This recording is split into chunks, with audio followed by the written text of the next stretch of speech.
نبی کریم علیہ الصلوۃ والسلام نے سختی کے ساتھ منع فرمایا کسی بھی مومن کے ساتھ، کسی بھی نیک آدمی کے ساتھ بغض رکھ۔ اور ایک اور بات بڑی شاندار، امام شافعی رحمت اللہ تعالی علیہ کے پاس ایک شخص آیا تو اس نے عرض کی حضور مجھے نا بے سکونی بڑا تنگ کرتی ہے۔ ہمارے زمانے میں بے سکونی بہت بڑا مسئلہ ہے۔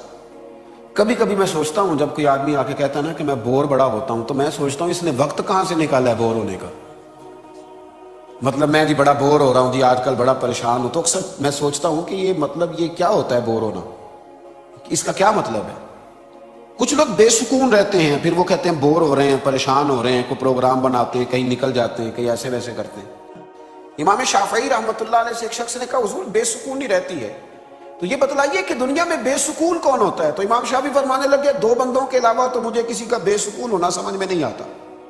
دو ہی لوگ ہیں جو بہت زیادہ بے سکون رہتے ہیں، باقی تو میری سمجھ میں نہیں آتا۔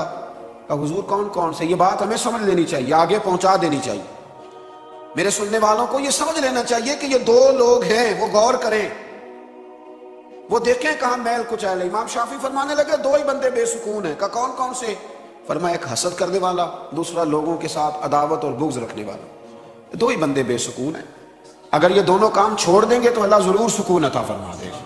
یہ دو لوگ ہی بے سکون ہیں، یہ حسد کرتے ہیں، کینہ پروری کرتے ہیں، بغض رکھتے ہیں، عداوتیں پیدا کرتے ہیں، تو بے سکون رہتے ہیں۔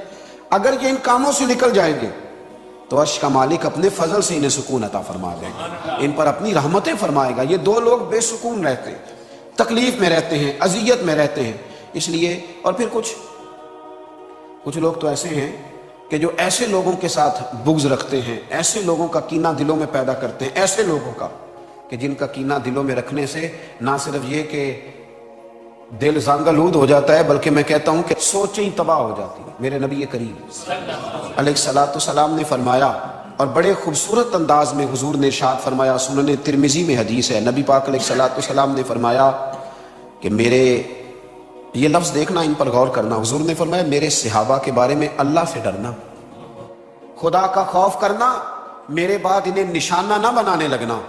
حضور علیہ الصلوۃ والسلام فرمانے لگے جس نے انہیں میری محبت کی وجہ سے محبوب رکھا، میری وجہ سے محبوب رکھا، اس نے صحابہ کو نہیں، اس نے مجھے محبوب رکھا۔ اور فرمایا جس شخص نے انہیں تکلیف دی اس نے مجھے تکلیف دی، جس نے انہیں اذیت دی اس نے مجھے اذیت دی۔ تو میرے محبوب علیہ السلام فرمانے لگے جس نے مجھے اذیت دی پر اس نے میرے اللہ کو اذیت دی۔ میرے صحابہ کے بارے میں اللہ سے ڈرنا، جس نے انہیں اذیت دی اس نے مجھے اذیت دی، اور جس نے مجھے اذیت دی اس نے میرے اللہ کو اذیت دی۔ اور فرمایا جس نے اللہ کو اذیت دی قریب ہے کہ اللہ اسے گرفتار کرے گا، اللہ اسے پکڑ لے گا۔ اور کچھ لوگ ایسے ہیں جو سادات کرام سے بغض رکھتے ہیں، گویا سیدہ فاطمہ الزہرا کی اولاد سے بغض رکھنا، گویا مولا کائنات شیر خدا سے بغض رکھنا، وہاں عداوت پیدا کرنا۔ میرے مصطفیٰ کریم نے فرمایا تھا علی تیری محبت ایمان ہے، تیری محبت ہی ایمان ہے، اور کہا شیر خدا سن لو تیرا بغض ہی نفاق ہے۔ منافق کی مجبوری ہے، وہ مجبور ہے وہ علی سے بغض رکھے گا، اور مومن کی مجبوری ہے، اس کی مجبوری ہے وہ مومن جو ہوا، اس کی مجبوری ہے وہ ہمیشہ علی علی ہی کرتا رہے گا، وہ مومن جو ہوا۔ اور یہ تفریق خود رسول پاک نے بیان فرمایا، نبی پاک نے بیان فرمایا علی کا بغض نفاق ہے اور علی کی محبت ایمان ہے۔ گویا رسول اللہ کے خاندان سے بغض رکھنا، گویا نبی پاک، او بھائی ہم نے تو جس استاد سے سبق پڑھا ہونا تو ہم تو اس کے پوتوں کی نوکری کرنا بھی فخر سمجھتے ہیں، ہم تو اپنے شیخ کے پوتوں پڑپوتوں کی نوکری کرنا بھی فخر سمجھتے ہیں۔ اور پھر محمد عربی کا خاندان، پھر رسول اللہ کا خاندان، ان کے بارے میں بات کرنا۔ حضرت امام حسن رضی اللہ تعالیٰ عنہ ارشاد فرماتے یاد رکھنا، نبی کریم علیہ السلام نے فرمایا تھا جو شخص ہم سے بغض یا حسد کرے گا، یعنی امام حسن فرماتے حضور نے فرمایا تھا جو ہم سے یعنی اہل بیت نبوت سے جو حسد اور بغض کرے گا، تو فرمایا وہ قیامت کے دن میرے حوض کوثر پہ نہ آئے۔ یار عجیب بات ہے، میرے حسن سے بغض رکھے، میرے حسین سے بغض رکھے، میری فاطمہ سے بغض رکھے، میرے علی سے بغض رکھے، اور پھر یہ امید رکھے کہ میں اپنے ہاتھوں سے اسے جام کوثر پلاؤں۔ فرمایا وہ نہ آئے، ایسا نہ ہو کہ وہ کوثر کا جام پینے آئے اور اسے آگ کے انگارے نصیب ہو جائے۔ یہ خود امام حسن رضی اللہ تعالیٰ عنہ کا قول موجود ہے۔ گویا رسول اللہ صلی اللہ تعالیٰ علیہ وسلم کے خاندان سے بغض رکھنا، اہل بیت نبوت سے بغض رکھنا۔ اور مستدرک میں تو جو حدیث ہے وہ بڑی عجیب ہے، بڑی عجیب ہے. نبی کریم علیہ السلام نے فرمایا سن لینا, اور یہ جو حدیث ہے نا یہ میرا خیال ہے رٹ لینی چاہیے, یہ مستدرک میں موجود ہے, رٹ لینی چاہیے. میرے رسول کریم علیہ السلام نے فرمایا جو شخص بیت اللہ شریف کے ایک کونے میں اور مقام ابراہیم کے درمیان نماز پڑھے اور ہر وقت کثرت کے ساتھ روزے رکھے, یعنی عام جگہ پہ نماز نہ پڑھے, بیت اللہ شریف جا کے مقام ابراہیم پہ نماز پڑھے اور روزے بھی کثرت کے ساتھ رکھے, اور پھر حضور فرماتے ہیں میرے اہل بیت نبوت کے بغض اور دشمنی پہ مر جائے, جنت میں نہیں جائے گا, جہنم میں جائے گا. رکھے سنبھال کے اپنی نمازیں, چاہے بیت اللہ میں پڑھی ہوں, رکھے سنبھال کے اپنی نمازیں, چاہے اس نے خانہ کعبہ میں ادا کی. اس لیے بریلی کے امام نے کہا تھا تیری نسل پاک میں ہے بچہ بچہ نور کا, اور تو ہے عین نور تیرا سب گھرانہ نور کا. ان سے پیار کرے. رسول اللہ کے خاندان, ایک کسی شاعر نے ایک جملہ کہا, اس نے بڑا ہی شاندار کہا, اس نے کہا عظمت آل نبی بھول نہ جانا لوگو, دیکھنا غیر کی باتوں میں نہ آنا لوگو, عظمت آل نبی بھول نہ جانا لوگو. صحابہ سے, اہل بیت سے. اور پھر نبی پاک صلی اللہ علیہ وسلم نے فرمایا عرب کے لوگوں سے بھی بغض نہ رکھنا.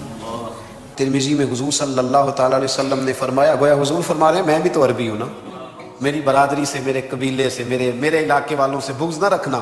حضور صلی اللہ تعالیٰ علیہ وسلم فرمانے لگے جس نے اہل عرب سے بغض اور کدورت رکھی وہ میری شفاعت میں داخل نہیں ہوگا, میں اس کی سفارش نہیں کروں گا قیامت کے دن. جس نے اہل عرب سے بغض رکھا, دیکھیں نا وہ تو میرے رسول اللہ کا قبیلہ ہے, وہ تو نبی پاک صلی اللہ تعالیٰ علیہ وسلم کا اہل عرب سے کبھی بھی بغض نہ رکھے, کبھی بھی.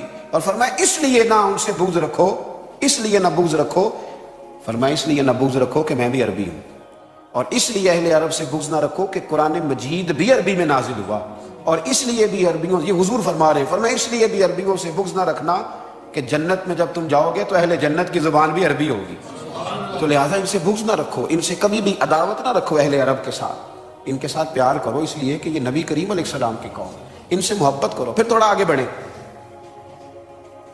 اس میں کوئی شک نہیں کہ بہت سارے لوگوں میں بڑی خوفناک غلطیاں ہیں, لیکن ہم نے کبھی بھی دین کے عالم سے بغض نہیں رکھنا, عداوت نہیں کرنی. اس لیے کہ نبی کریم علیہ السلام نے فرمایا یا تو عالم بن جاؤ, یا علماء کے شاگرد بن جاؤ, یا علماء کے پاس بیٹھنے والے بن جاؤ, اور یا علماء سے محبت کرنے والے بن جاؤ. فرمایا پانچویں نہ بننا, یا عالم بن جاؤ, یا علماء کے شاگرد بن جاؤ, یا علماء کے پاس بیٹھنے والے بن جاؤ, یا علماء سے محبت کرنے والے بن جاؤ. فرمایا پانچویں نہ بننا, نقصان اٹھاؤ گے. پانچویں نہ بننا. پانچواں کون ہوتا ہے؟ علماء سے بغض رکھنے والا. فرمایا پانچویں نہ بننا, نقصان اٹھاؤ گے. فاضل بریلوی رحمۃ اللہ علیہ تو فرماتے ہیں جس نے کسی عالم سے صرف اس لیے بغض رکھا کہ وہ عالم ہے, وہ دین کا عالم ہے, تو فرماتے ہیں یہ تو ویسے ہی کفر ہے. کچھ لوگ فٹافٹ بات کر دیتے ہیں نا, جی چھوڑیں جی ان کو کیا پتا, فقط اس لیے بغض رکھا کہ وہ عالم ہے, یہ تو صریحاً کفر ہے, یہ تو اس نے دین کی حدوں کو توڑا. کبھی بھی علماء کے ساتھ بغض نہ رکھیں, عداوت نہ پیدا کریں. اور پھر اگلی بات کروں تو کسی نے اگر اللہ کے ولی سے بغض رکھ لیا تو معاملہ دور نکل گیا. صحیح بخاری صحیح مسلم میں ہے, نبی کریم علیہ السلام نے فرمایا رب فرماتا ہے جس نے میرے ولی کے ساتھ دشمنی کی میرا اس کے خلاف اعلان جنگ ہے. اس کو جنگ کرنی پڑی, یعنی اللہ کے ولی کے ساتھ اس نے عداوت رکھ لی, اللہ کے ولی کے ساتھ. فرمایا اعلان جنگ ہے اس کے خلاف. اعلیٰ حضرت فاضل بریلوی رحمۃ اللہ علیہ کے چھوٹے شہزادے, بڑے کامل ولی تھے اللہ کے, یعنی ایسا شخص کہ جس کو لوگوں نے کہا کہ ان کی تو شکل بھی سرکار غوث اعظم سے ملتی ہے, ہم شبیہ غوث اعظم کہا گیا. ایسا شخص کہ جہاں بیٹھ جائیں وہیں مجمع لگ جائے. 1.25 کروڑ آدمی حضرت کا مرید تھا, 1.25 کروڑ. اور ان مریدوں میں عام لوگ نہیں, بڑے بڑے شیخ الحدیث, شیخ القرآن, وقت کے اجلا علماء نے آپ سے بیعت فرمائی. ایک دفعہ ایک سفر میں تھے تو ایک سیٹھ صاحب نے کہا کہ حضرت صاحب میرے گھر میں بھی رکیں. کچھ لوگوں کو یہ مسئلہ ہوتا ہے کہ دین جو آدمی بیان کر رہا ہے نا, سارے دین پہ اسی بیچارے نے عمل کرنا, وہ نہ دائیں بائیں ہٹے, ہمیں آزادی ہے, ہمارا جو دل کرے گا ہم کریں گے. بھائی آپ کو دیکھنا چاہیے, وہ بیمار بھی ہو سکتا ہے, کچھ جگہ پہ مجبور بھی ہو سکتا ہے, اور کچھ جگہ پہ شریعت نے اسے گنجائش دی ہے, شریعت اسلامیہ نے گنجائش دی ہے.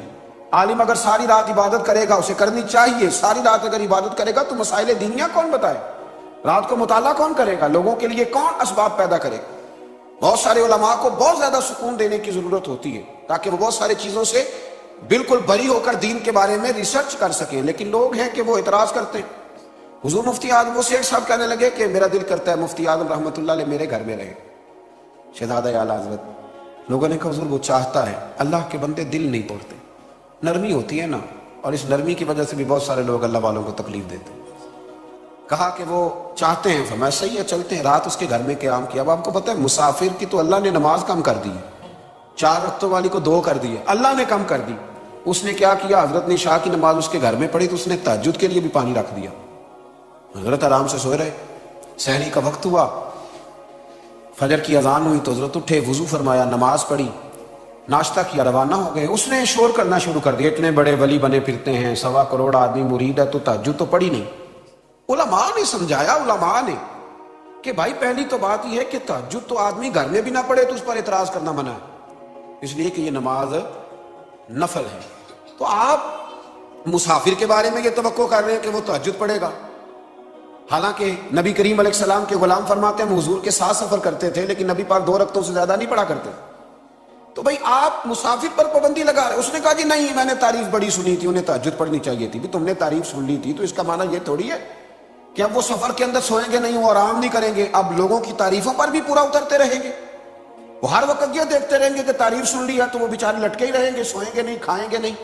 اس نے بڑی بے ادبی کری، لوگوں نے سمجھایا، کسی نے حضور مفتی اعظم سے بھی کہا، رب کریم کے بندے کی زبان سے ایک جملہ نکل گیا، فرمایا میری ذات پر اگر کوئی اعتراض ہوتا تو میں اسے ضرور قبول کرتا، لیکن اس نے ظلم یہ کیا ہے کہ جو اعتراض بنتا نہیں تھا، جو اعتراض تھا نہیں، وہ اس نے مجھ پر کرنا شروع کر دیا، جو چاہیے نہ تھا، جس کی شریعت ہی گنجائش نہ دیتی تھی، وہ والا شکوہ اس نے کیا۔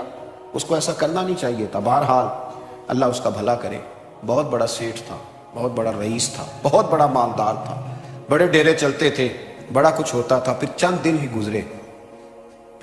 ہی گزرے کہ حالات خراب ہونے لگے، معاملات بگڑنے لگے، اور پھر اتنی بری حالت ہوئی کہ مانگنے پہ آ گیا۔ پھر کسی نے کان میں سمجھایا کہ ابھی وقت ہے، اللہ سے ڈر جا، ابھی وقت ہے، رب کریم سے ڈر جا، جا کے معافی مانگ لے۔